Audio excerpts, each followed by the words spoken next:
ਵਾਹਿਗੁਰੂ ਜੀ ਕਾ ਖਾਲਸਾ ਵਾਹਿਗੁਰੂ ਜੀ ਕੀ ਫਤਿਹ। ਸਤਨਾਮ ਸ੍ਰੀ ਵਾਹਿਗੁਰੂ ਸਾਹਿਬ ਜੀ। ਧੰਨ ਵਾਹਿਗੁਰੂ ਸਾਹਿਬ ਜੀ। ਸਲੋਕ ਮਹਿਲਾ ਪਹਿਲਾ। ਪੈ ਵਿੱਚ ਪਵਨ ਵਹੈ ਸਦਵਾਓ, ਪੈ ਵਿੱਚ ਚੱਲਹਿ ਲੱਖ ਦਰਿਆਓ, ਪੈ ਵਿੱਚ ਅਗਨ ਕੱਢੈ ਵੇਗਾ, ਪੈ ਵਿੱਚ ਧਰਤੀ ਦੱਬੀ ਪਾ, ਪੈ ਵਿੱਚ ਇੰਦ ਫਿਰੈ ਸਿਰ ਪਾ, ਪੈ ਵਿੱਚ ਰਾਜਾ ਧਰਮ ਦੁਆਰ, ਪੈ ਵਿੱਚ ਸੂਰਜ, ਪੈ ਵਿੱਚ ਚੰਦ, ਕੋਹ ਕਰੋੜੀ ਚਲਤ ਨਯਨ,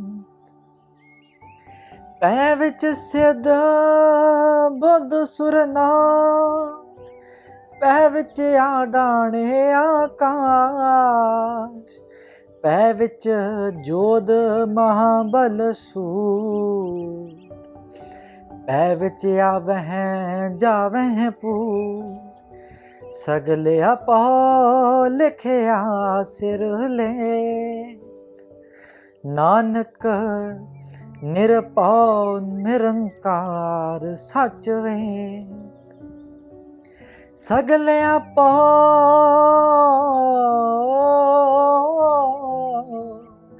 ਲਿਖਿਆ ਸਿਰ ਲੇਖ, ਨਾਨਕ ਨਿਰਭਉ ਨਿਰੰਕਾਰ ਸੱਚ ਵੇਖ।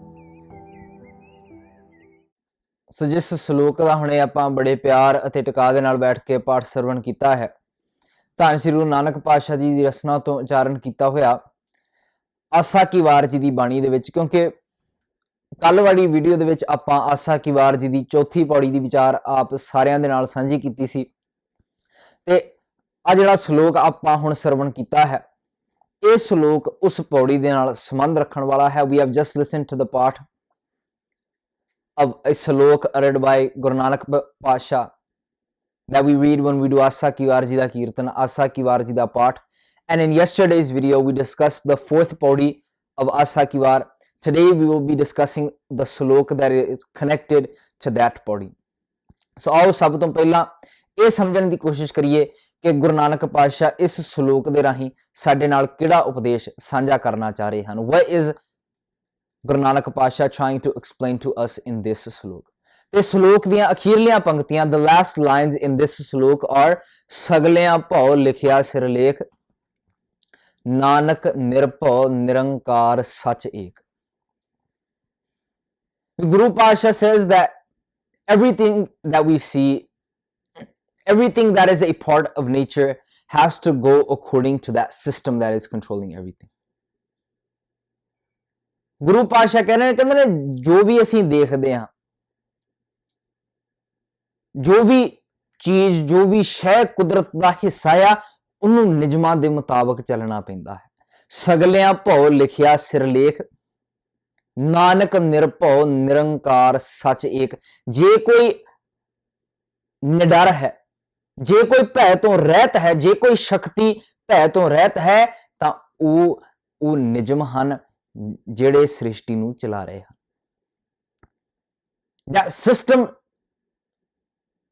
does not answer to anyone, but each and every being, each and every power, each and every living thing in nature has to answer to that system, meaning it has to live its life according to that system. ਕਹਿੰਦੇ ਨੇ ਜਿਹੜਾ ਉਹ ਨਿਰਭਉ ਨਿਰੰਕਾਰ ਸੱਚ ਏਕ ਹੈ ਨਾ, ਉਹ ਨਿਯਮ ਹੈ, ਜਿਹੜਾ ਨਿਡਰ ਹੈ, ਜਿਹੜਾ ਭੈ ਤੋਂ ਰਹਿਤ ਹੈ। ਬਾਕੀ ਜੋ ਵੀ ਤੁਸੀਂ ਦੇਖਦੇ ਹਾਂ, ਉਹਨਾਂ ਨੂੰ ਭੈ ਦੇ ਵਿੱਚ ਚੱਲਣਾ ਪੈਂਦਾ ਹੈ।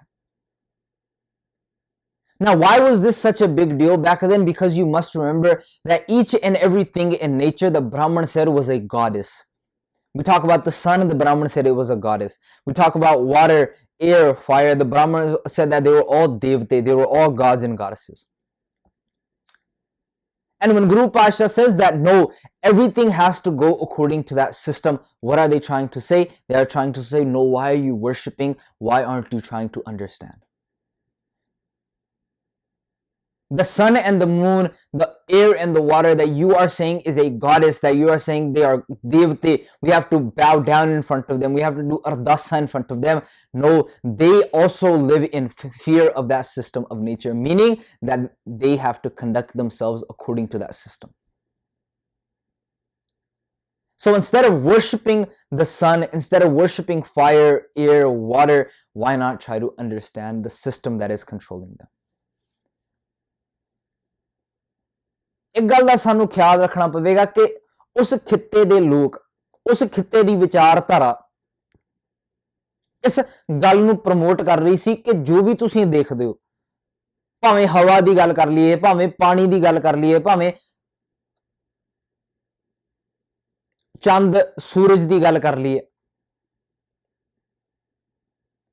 ਹਰੇਕ ਚੀਜ਼ ਦਾ ਪ੍ਰਚਾਰ ਬ੍ਰਾਹਮਣ ਨੇ ਇਸ ਤਰੀਕੇ ਦੇ ਨਾਲ ਕੀਤਾ ਸੀ ਕਿ ਜੋ ਵੀ ਤੁਸੀਂ ਦੇਖਦੇ ਹੋ ਸਾਰੇ ਦੇਵੀ ਦੇਵਤੇ ਹਨ, ਸਾਰਿਆਂ ਦੀ ਪੂਜਾ ਕਰਨੀ ਬਣਦੀ ਹੈ। ਜਦੋਂ ਗੁਰੂ ਨਾਨਕ ਪਾਤਸ਼ਾਹ ਇਹ ਗੱਲ ਕਹਿੰਦੇ ਨਾ ਵੀ ਨਹੀਂ ਯਾਰ, ਸਗਲਿਆਂ ਭਉ ਲਿਖਿਆ ਸਿਰਲੇਖ, ਨਾਨਕ ਨਿਰਭਉ ਨਿਰੰਕਾਰ ਸਚ ਏਕ, ਕੋਈ ਦੇਵੀ ਦੇਵਤਾ ਨਹੀਂ ਇੱਥੇ।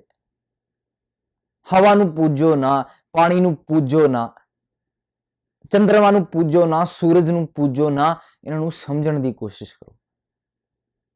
ਜਿਹੜੀ ਸ਼ਕਤੀ ਇਹਨਾਂ ਨੂੰ ਚਲਾ ਰਹੀ ਹੈ, ਜਿਹੜਾ ਵਿਧਾਨ ਇਹਨਾਂ ਨੂੰ ਚਲਾ ਰਿਹਾ ਹੈ, ਉਹਦੇ ਨਾਲ ਸਿੱਧਾ ਸੰਬੰਧ ਜੋੜੋ ਆਪਦਾ।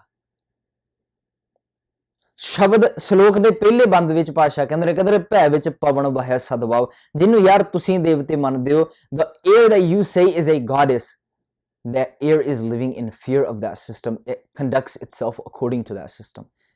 ਕਹਿੰਦੇ ਨੇ ਯਾਰ ਜਿਹੜੀ ਹਵਾ ਨੂੰ ਤੁਸੀਂ ਦੇਵਤਾ ਕਹਿ ਰਹੇ ਹੋ, ਜਿਹੜੀ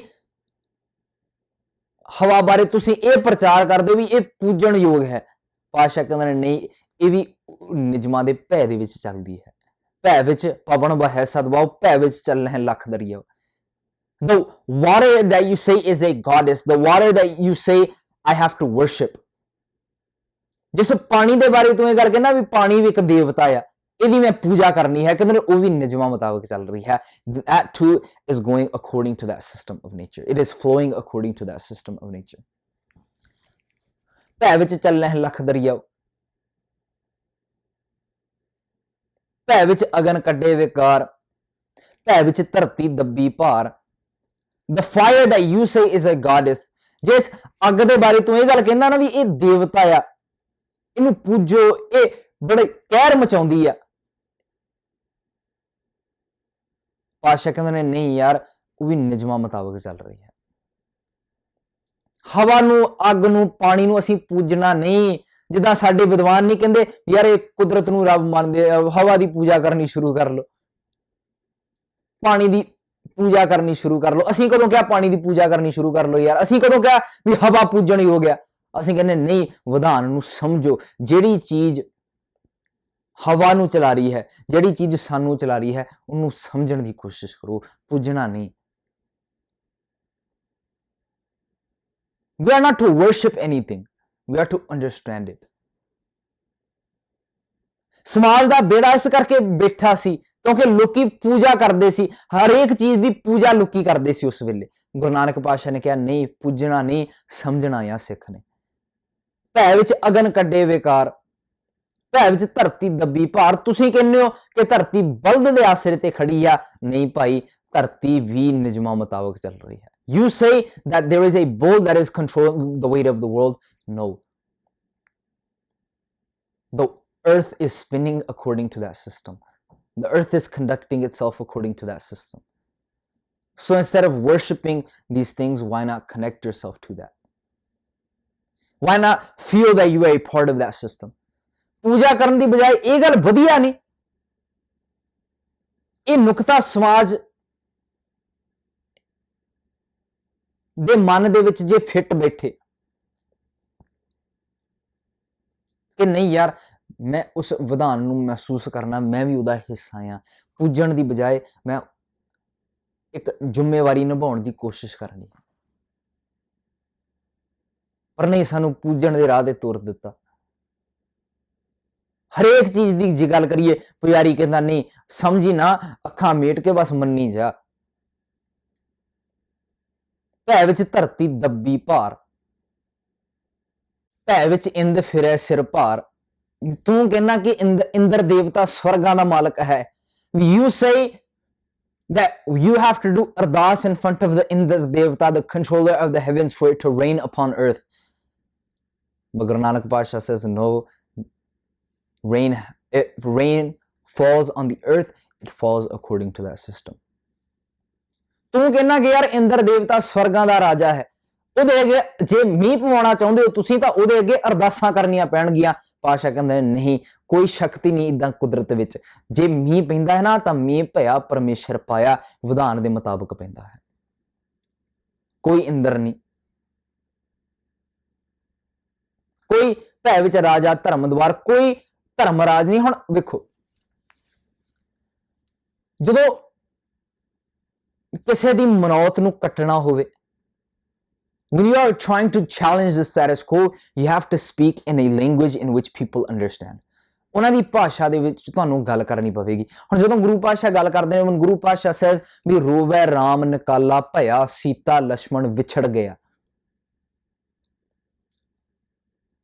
When Guru Pasha gives all these mythological references, they do not believe in it, but to say what they have to say, they have to grasp the attention of the people. And how do they grasp attention? By using what the people of that time, the people of that area, they understood. If they gave examples of Hindu gods and goddesses, they did so because it was easy for the people to grasp their message. ਜੇ ਉਦਾਹਰਨਾਂ ਵੀ ਦਿੱਤੀਆਂ ਗੁਰਬਾਣੀ ਦੇ ਵਿੱਚ ਨਾ, ਦੇਵਤਿਆਂ ਦੀਆਂ ਉਦਾਹਰਨਾਂ, ਇਦਾਂ ਰਾਮ ਦੀਆਂ ਉਦਾਹਰਨਾਂ, ਰਾਵਣ ਦੀਆਂ ਉਦਾਹਰਨਾਂ, ਸ਼ਿਵ ਦੀ ਉਦਾਹਰਨ ਦਿੱਤੀ ਜੇ ਗੁਰਬਾਣੀ ਦੇ ਵਿੱਚ, ਤਾਂ ਇਸ ਕਰਕੇ ਦਿੱਤੀ ਕਿ ਉਸ ਵੇਲੇ ਦੇ ਲੋਕ ਛੇਤੀ ਸਮਝਦੇ ਸਨ। ਹੁਣ ਇਸ ਸ਼ਬਦ ਦੇ ਵਿੱਚ ਗੁਰੂ ਪਾਤਸ਼ਾਹ ਦਾ ਮੈਸੇਜ ਕਿ ਰੋਵੇ ਰਾਮ ਨਿਕਾਲਾ ਭਇਆ, ਸੀਤਾ ਲక్ష్మణ ਵਿਛੜ ਗਿਆ। ਅੱਗੇ ਜਾ ਕੇ ਕਹਿੰਦੇ ਆ ਵੀ ਨਾਨਕ ਦੁਖੀਆ ਸਭ ਸੰਸਾਰ, ਗੋਰੀ ਰੋਵੇ ਨਾਹੇ ਪਧਾਰ, ਨਾਨਕ ਦੁਖੀਆ ਸਭ ਸੰਸਾਰ। ਯਾਰ ਸਾਰਾ ਸੰਸਾਰ ਹੀ ਦੁਖੀ ਆ। ਜਿਹਨਾਂ ਨੂੰ ਤੁਸੀਂ ਰੱਬ ਮੰਨਦੇ ਹੋ ਨਾ, ਉਹ ਵੀ ਦੁਖੀ ਸੀ। ਤੇ ਇੱਥੇ ਪਾਤਸ਼ਾਹ ਕਹਿਣਾ ਚਾਹੁੰਦੇ ਹਨ ਵੀ ਜਿਨ੍ਹਾਂ ਬਾਰੇ ਤੁਸੀਂ ਪ੍ਰਚਾਰ ਕਰਦੇ ਹੋ ਨਾ ਵੀ ਧਰਮਰਾਜ ਆਪਦੀ ਕਚਹਿਰੀ ਲਾ ਕੇ ਬੈਠਾ ਆ, ਕਹਿੰਦੇ ਨਹੀਂ ਯਾਰ ਕੋਈ ਧਰਮਰਾਜ ਨਹੀਂ, ਸਾਰਾ ਕੁਝ ਭੈ ਦੇ ਵਿੱਚ ਚੱਲ ਰਿਹਾ, ਸਾਰਾ ਕੁਝ ਨਿਯਮਾਂ ਮੁਤਾਬਕ ਚੱਲ ਰਿਹਾ। ਕਿਉਂਕਿ 2 ਪੌੜੀਆਂ ਪਹਿਲੋਂ ਤਾਂ ਕਹਿੰਦੇ ਵੀ ਨਾਨਕ ਜੀ ਉਪਾਇ ਕੈ ਲਿਖ ਨਾਵੇ ਧਰਮ ਬਹਾਲਿਆ। Guru Pasha is just using these references so people can understand the message that they are trying to convey. And what is that message? Vi sagalyan bhav likhya sir lekh. Everything is happening according to that system. Nanak nirbhav nirankar sach ek. Only it is that system that does not answer to anyone. Even your guys' fake Devi Devate, they are all going according to that system. ਭੈ ਵਿੱਚ ਸੂਰਜ, ਭੈ ਵਿੱਚ ਚੰਦ, ਕਹੋ ਕਰੋੜੀ ਚਲਤਨਾ। ਤੁਸੀਂ ਯਾਰ ਪੂਜਣ ਲੱਗ ਪਏ, ਇਹ ਸਮਝਣਾ ਸੀ ਇਹਨਾਂ ਨੂੰ। You started worshiping the sun, you started worshiping the moon, you were to understand how that system worked. ਭੈ ਵਿੱਚ ਸੂਰਜ, ਭੈ ਵਿੱਚ ਚੰਦ, ਕਹੋ ਕਰੋੜੀ ਚਲਤਨਾ ਅੰਤ। ਭੈ ਵਿੱਚ ਸਿੱਧ ਬੁੱਧ ਸੁਰਨਾਥ। Even if some people claim to be religious, even if some people claim to be gods and goddesses, claim to be higher than the public, Pasha says no, even they have to live according to that system. So why are you going to them? Why not try to connect yourself with that system? ਕਹਿੰਦੇ ਜਿਹੜੇ ਇਹ ਕਹਿੰਦੇ ਆ ਨਾ ਆਪਣੇ ਆਪ ਦੇ ਬਾਰੇ, ਅਸੀਂ ਵਿਦਵਾਨ ਹੁੰਨੇ ਆ ਜੀ, ਅਸੀਂ ਦੇਵਤੇ ਹੁੰਨੇ ਆ ਜੀ, ਅਸੀਂ ਅਵਤਾਰ ਆ ਜੀ ਰੱਬ ਦੇ। ਪਾਸ਼ਾ ਕਹਿੰਦੇ ਨੇ ਨਹੀਂ, ਇਹਨਾਂ ਨੂੰ ਵੀ ਨਿਯਮਾਂ ਮੁਤਾਬਕ ਚੱਲਣਾ ਪੈਂਦਾ ਹੈ। ਕੋਈ ਵੀ ਬੰਦਾ ਜਿਹੜਾ ਹੈ ਉਹ ਸਿਸਟਮ ਤੋਂ ਮੁਨਕਰ ਨਹੀਂ ਹੋ ਸਕਦਾ, ਅਖੌਤੀ ਰੱਬ ਤੋਂ ਮੁਨਕਰ ਹੋ ਸਕਦਾ ਹੈ, ਪਰ ਨਾਨਕ ਨਿਰਭਉ ਨਿਰੰਕਾਰ ਸੱਚ ਏਕ ਦੇ ਫਲਸਫੇ ਤੋਂ ਨਹੀਂ ਮੁਨਕਰ ਹੋ ਸਕਦਾ। ਨਿਯਮਾਂ ਤੋਂ ਨਹੀਂ ਮੁਨਕਰ ਹੋ ਸਕਦਾ। ਕੋਈ ਜਾਣਾ ਇਹ ਕਹੇ ਕਿ ਆਕਸੀਜਨ ਤੋਂ ਬਗੈਰ ਮੈਂ ਜੀਣਾ ਚਾਹੁੰਦਾ, ਜੀ ਕੇ ਵਿਖਾਵੇ, नहीं है ना। कोई ये कहे मैं रब तो नास्तिक हाँ तो वह जी सकता है, पर जे कोई जाना ये कहे कि मैं विधान नूं पिठ देनी चाहना हाँ, वो नहीं जी सकता। If someone says I want to be an atheist from the Pujari God, he can live a successful life. But if someone says I want to be atheist from that law of nature, if someone says I want to live without oxygen, that cannot happen.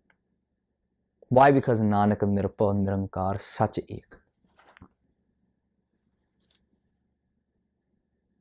इस करके पातशाह कहते ने भै विच सिद्ध बुद्ध सुरनाथ, भै विच आडाणे आकाश, भै विच जोध महाबल सूर। भी जिन्हां योधियां दियां कहानियां तुसीं सुणाउंदे हो, you guys talk about these great warriors and you guys try to make them bigger than what they were, but at the end of the day they were living in fear of that system, they were living according to that system। योधियां दियां गल्लां करदे हो तुसीं, सूरबीरां दियां गल्लां करदे हो तुसीं, कहंदे ने ਉਹ ਵੀ ਨਿਯਮਾਂ ਦੇ ਮੁਤਾਬਕ ਚੱਲ ਰਹੇ ਸੀ। ਭੈ ਵਿੱਚ ਜੋਧ ਮਹਾਬਲ ਸੂਰ, ਭੈ ਵਿੱਚ ਆਵ ਹੈ ਜਾਵ ਹੈ ਪੂਰ। ਕਹਿੰਦੇ ਨੇ ਪੂਰਾਂ ਦੇ ਪੂਰ ਆਉਂਦੇ ਨੇ, ਪੂਰਾਂ ਦੇ ਪੂਰ ਜਾਂਦੇ ਨੇ, ਉਹਨਾਂ ਨੂੰ ਵੀ ਨਿਯਮਾਂ ਮੁਤਾਬਕ ਚੱਲਣਾ ਪੈਂਦਾ ਹੈ। ਉਹ ਵੀ ਨਿਯਮਾਂ ਮੁਤਾਬਕ ਆਉਂਦੇ ਨੇ, they come according to that system of nature and they go according to that system of nature। ਨਿਯਮਾਂ ਮੁਤਾਬਕ ਆਉਂਦੇ ਨੇ, ਨਿਯਮਾਂ ਅਨੁਸਾਰ ਇੱਥੇ ਜ਼ਿੰਦਗੀ ਬਤੀਤ ਕਰਦੇ ਨੇ ਤੇ ਨਿਯਮਾਂ ਅਨੁਸਾਰ ਹੀ ਤੁਰ ਪੈਂਦੇ ਨੇ। ਭੈ ਵਿੱਚ ਆਵ ਹੈ ਜਾਵ ਹੈ ਪੂਰ। ਤੇ ਫਿਰ ਪਾਤਸ਼ਾਹ ਕਹਿੰਦੇ ਨੇ ਸਗਲਿਆਂ ਭੌ ਲਿਖਿਆ ਸਿਰਲੇਖ। ਜੋ ਵੀ ਤੁਸੀਂ ਦੇਖਦੇ ਹੋ ਇੱਥੇ, ਜਿਨ੍ਹਾਂ ਦੇਵੀ ਦੇਵਤਿਆਂ ਦੀਆਂ ਕਹਾਣੀਆਂ ਤੁਸੀਂ ਸੁਣਾਉਂਦੇ ਹੋ, ਜਿਸ ਹਵਾ ਬਾਰੇ ਤੁਸੀਂ ਕਹਿੰਦੇ ਹੋ ਕਿ ਇਹਨੂੰ ਪੂਜਣਾ ਹੈ, whatever you see here, whatever devi devte the pujari constructed, whatever stories the pujari has told about worshipping air, worshipping fire, worshipping water, Guru Pasha says they are all lies। There is no need to worship, there is need to understand। ਪੂਜਣ ਦੀ ਕੋਈ ਲੋੜ ਨਹੀਂ, ਸਮਝਣ ਦੀ ਲੋੜ ਹੈ, ਕਿਉਂਕਿ ਸਗਲਿਆਂ ਭਉ ਲਿਖਿਆ ਸਿਰਲੇਖ। ਸਾਰਾ ਕੁਝ ਨਿਯਮਾਂ ਮੁਤਾਬਕ ਚੱਲ ਰਿਹਾ ਹੈ। ਨਾਨਕ ਨਿਰਭਉ ਨਿਰੰਕਾਰ ਸੱਚ ਏਕ। ਇਸ ਕਰਕੇ ਆਓ, let us read Gurbani, let us understand Gurbani, let us bring Gurbani into our daily life so that we may live life full of confidence, live life full of freedom, like our Guru Pasha, like our forefathers lived before us। आओ Gurbani पढ़ के विचार के आज़ादी नाल अपने फैसले आप लईए, ਇਹ ਸਮਝਣ ਦੀ ਕੋਸ਼ਿਸ਼ ਕਰੀਏ ਤੇ ਅੱਜ ਦੀ ਡੇਟ ਵਿੱਚ ਮੇਰੀਆਂ ਜ਼ਿੰਮੇਵਾਰੀਆਂ ਕੀ ਹਨ, ਉਹਨਾਂ ਨੂੰ ਨਿਭਾਉਣ ਦੀ ਕੋਸ਼ਿਸ਼ ਕਰੀਏ, ਜਿਵੇਂ ਕਿ ਸਾਡਿਆਂ ਪਾਤਸ਼ਾਹ ਨੇ 500 ਸਾਲ ਪਹਿਲਾਂ ਸਮਾਜ ਨੂੰ, ਦੁਨੀਆ ਨੂੰ ਨਿਭਾ ਕੇ ਵਿਖਾਈਆਂ। ਅੱਜ ਲਈ ਇੰਨੀਆਂ ਬੇਨਤੀਆਂ ਪ੍ਰਵਾਨ ਕਰਨੀਆਂ ਜੀ। ਦਿਓ ਇਜਾਜ਼ਤ, ਬੁਲਾਓ ਫਤਿਹ। ਵਾਹਿਗੁਰੂ ਜੀ ਕਾ ਖਾਲਸਾ, ਵਾਹਿਗੁਰੂ ਜੀ ਕੀ ਫਤਿਹ।